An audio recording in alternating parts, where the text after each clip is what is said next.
अपने दाहिने पैर को सेंटर बना के दागोन वे यानिन ने अपने दाहिने पैर से जमीन पर एक जोरदार किक मारा। पूरी जमीन अब इंटैक्ट नहीं रही। जिया रेडिंग, जो कि 10 मीटर से ज्यादा नीचे था, उसने महसूस किया कि जमीन कॉम्पैक्ट हो गई है और एक साथ हजारों टन मिट्टी उस पर दब गई है। उसने जोर से चिल्लाया, खून उसके मुंह से बह गया और उसके अंदर के ऑर्गन्स लग रहे थे कि एक गेंद की तरह दब रहे हैं। वो जमीन के काफी नीचे था और अब वो हिल भी नहीं सकता था। हालांकि वो अभी जिंदा था, लेकिन वो अपनी ट्रांसफॉर्म्ड स्टेट को लंबे समय तक नहीं रख सकता था।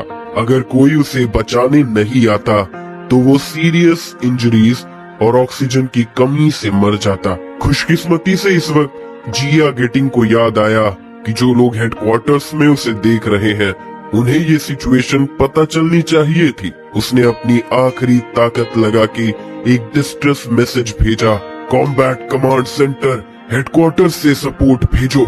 मैसेज मिलते ही जो स्टाफ उसके लाइन का जिम्मेदार था, उसने तुरंत जूजंग को रिपोर्ट किया। जूजंग ने ये सुनकर अपना गले में थोड़ा सा घमंड दिखाया, लेकिन कोई रिस्पॉन्स नहीं दिया, क्योंकि अब तक कोई भी यूजफुल इंटेलिजेंस नहीं मिली थी। उन्हें ये इंश्योर करना था कि गॉड टीम के जो लोग भेजे गए हैं वो दागोन वे यानिन का सामना कर सके। और फिर उनके पीछे 2 मेंबर्स थे इक्लिप्स मून के, जो शुरू से एंड तक एक्शन में नहीं आए थे। तो युल्ले ने इस वक्त बोला, यहाँ का काम थोड़ा मुश्किल लग रहा है, हमें काफी इन्वेस्टिगेशन टीम भेजनी पड़ेगी इसे सॉल्व करने के लिए। क्या आप लिया होंगलिए को भेजना चाहेंगे? लिया होंगले जो गॉड टीम का डिप्यूटी कैप्टन है, उनकी कॉम्बैट पावर तोंग शेंगतोंग के बाद 2nd नंबर पे है और उनकी एबिलिटी दागोन वे यानिन का सामना करने के लिए काफी सूटेबल है। जूजंग ने धीरे से और पक्के ढंग से सर हिला दिया। रुको, थोड़ा और देखते हैं, अभी भी 2 लोग हैं जो एक्शन में नहीं आए हैं। उसने कुरोसावा अकीरा और साकुराबा के बारे में कहा। ये दोनों की एबिलिटीज दागोन वे यानिन के साथ मिलके काम करने के लिए बनाई गई है। अगर लिया होंगलिए उनके सामने आए तो उसे एबिलिटी के हिसाब से कोई एडवांटेज नहीं मिलेगा। जूजंग ने अपने हाथ क्रॉस करके अपना फेस ऊपर किया और दूसरे बैटलफील्ड को ठंडी नजरों से देखा। हम गॉड स्क्वाड को आसानी से नहीं भेज सकते, हमें ये इंश्योर करना पड़ेगा कि हमारे पास नॉर्थ के बैटलफील्ड से काफी इंटेलिजेंस हो। ये बैटल एक ही वक्त चल रही थी। ये जूफुए की टीम थी और उनके सामने था कामिया निची और आकुत्सु शिनिचिरो। कामिया और आकुत्सु को 1 on many बैटल्स में उतनी इंटरेस्ट नहीं थी जितनी दागोन वे यानिन में थी। ये असली विलन्स थे जो अपने अपोनेंट्स को मारने का मजा लेना पसंद करते हैं। अगर वो जीत सकते हैं तो वो हर तरीका यूज करेंगे। जैसे ही ये दोनों बैटलफील्ड पर आए, बैटल शुरू हो गई थी। कामिया नागिमी एक ऑर्क टाइप एबिलिटी यूजर था, जिसका एबिलिटी कोड था बिग स्नेक। वो फॉग से बाहर निकला, उसका शरीर ट्विस्टेड हो गया और वो हवा में बीच में डिफॉर्म्ड हो गया। उसका शरीर एक फ्लैट ग्रीन स्नेक के सर में बदल गया और उसका हाथ और पैर धीरे धीरे डिसइंटीग्रेट हो गए।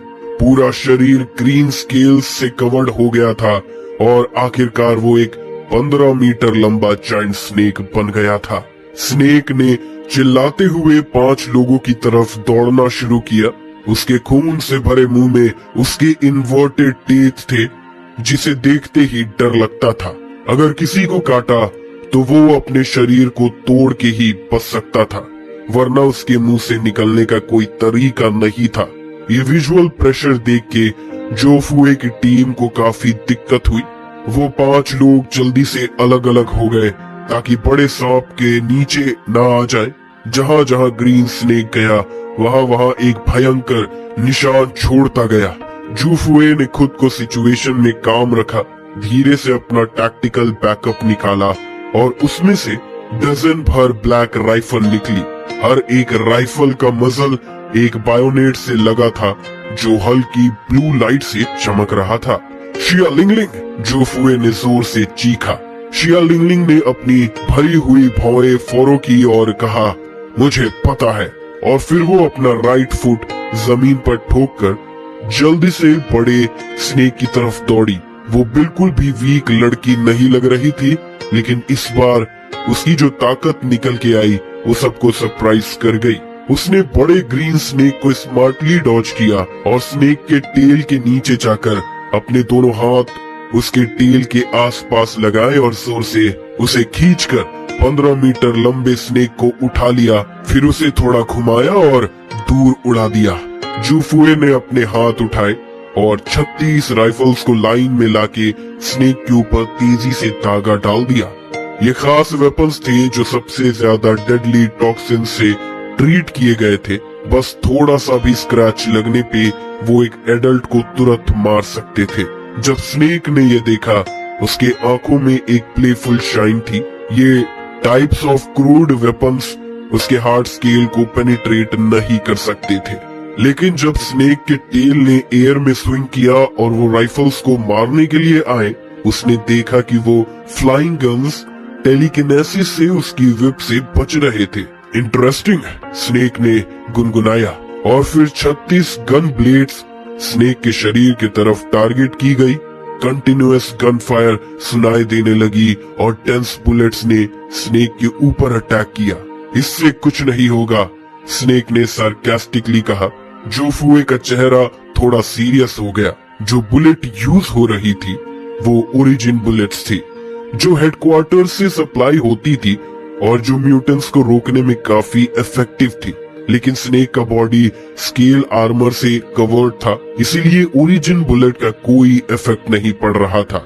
लेकिन जैसे ही स्नेक खुद को प्राउड फील कर रहा था, उसके आंख के पास एक आर्मर पियर्सिंग बुलेट लगा और स्नेक की आंखों में दिखाई देने वाली ब्लरी फीलिंग थी। कौन है? स्नेक ने गुस्से में उस बुलेट के आने की डायरेक्शन देखी और दूर तक देखा। वहाँ एक श्रूड स्नाइपर था जो स्नाइपर राइफल से उसके आंख पे शॉट मार रहा था। नॉर्मल स्नाइपर राइफल्स स्नेक को नुकसान नहीं पहुंचा सकते थे, लेकिन वेटरन यू जैंगी यान, उसकी एबिलिटी की पावर काफी थी जो वेपन की पावर को और ज्यादा स्ट्रेंथन कर देती थी। उसका एबिलिटी का नाम था वेपन मास्टर। वही वक्त था जब आकुत्सु सिनिचिरो जो मिस्ट में छुपकर बैठा था, उसने अपॉर्चुनिटी का फायदा उठाया। उसने युआन हाओ को टारगेट किया जो टीम में सबसे कमजोर लग रहा था। उसके हाथ में एक मेटल बेसबॉल बैट था और चेहरे पर एक फेरोशियस स्माइल थी। उसने बैट को युआन हाओ के सर पर मारने के लिए उठाया। जब युआन हाओ को पता चला कि आकुत्सु अटैक कर रहा है तो उसका चेहरा काफी पीला हो गया। उसने अपने चेस्ट को ढकते हुए शाउट किया, लिंगलिंग। और अगले ही पल शिया लिंगलिंग जो अभी भी स्नेक से लड़ रही थी उसके सामने आ गई। उसकी स्पीड इतनी ज्यादा थी कि आकुत्सु भी उसे नहीं पकड़ पाया। आकुत्सु का मेटल बैट शिया लिंगलिंग के आर्म पर लगा, लेकिन ये धीरे से एक डल साउंड बन गई और बैट काफी ज्यादा असर नहीं कर पाया। आकुत्सु थोड़ा सरप्राइज था। उसे अच्छे से पता था कि बैट कितनी पावरफुल है, लेकिन फिर भी उसने वो औरत का हाथ और बॉडी टुकड़े टुकड़े नहीं किया। शिया लिंगलिंग ने उसे घूर के देखा। उसकी आंखों में अनंत शक्तिशाली मौत का इरादा था। तुम्हारी इतनी हिम्मत कि मेरे हस्बैंड पर हमला करो, तुम्हें मरना है क्या? शिया लिंगलिंग ने अपने बॉडी से आकुत्सु के मेटल बेसबॉल बैट को ब्लॉक कर लिया था। आकुत्सु सरप्राइज हो गया। एनहांस्ड म्यूटेंट्स में कुछ लोग हैं जो अपने बॉडी से लड़ते हैं और कुछ हद तक वेपन्स का इस्तेमाल कर सकते हैं। कितनी जिद्दी लड़की है, आकुत्सु हंस के बोला और उसके हाथ में पावर बढ़ गई।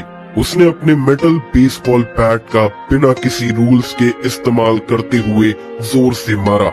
एक गैंगस्टर के रूप में उसके पास सिर्फ 2 चीजें थी फाइट करने के लिए, एक्सपीरियंस और मोमेंटम। स्ट्रीट फाइटर होने के बावजूद वो किसी भी ट्रिक का इस्तेमाल कर सकता था, इसीलिए वो असली कॉम्बैट में भी एक्सपर्ट था। शिया लिंगलिंग ने ठंडी आवाज में हंसते हुए जमीन पे हल्की सी जंप लगाई। उसके बटरफ्लाई स्टेप्स काफी एक्विजिट थे और पंचिंग स्पीड भी बहुत तेज थी। आकुत्सु ने अपने दिल में समझ लिया, युआन हाओ बिना शक के एक ऑक्सिलरी म्यूटेंट है और उसके पीछे से मिल रही मदद ने जिया लिंगलिंग की ताकत बढ़ाई है। ऑक्सिलरी को पहले मारना होगा, आकुत्सु ने सोचा, और वो जिया लिंगलिंग को मार के पीछे युआन हाओ को अटैक करना चाहता था।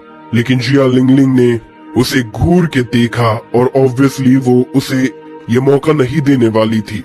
ये भी मत सोचो, जो कोई भी मेरे हस्बैंड को हाथ लगाएगा वो जरूर मरेगा। जिया लिंगलिंग की आंखों में एक अजीब लाल रोशनी चमकी और लाइटनिंग जैसे तेजी से आकुत्सु के रास्ते को रोक लिया। उसकी स्पीड इतनी तेज थी कि आकुत्सु उसे ब्रेक नहीं कर पाया। कितनी परेशान करने वाली औरत हो तुम, आकुत्सु ने नफरत भरे शब्दों में बोला। ठीक है फिर, तो पहले तुम्हें ही मार डालता हूँ।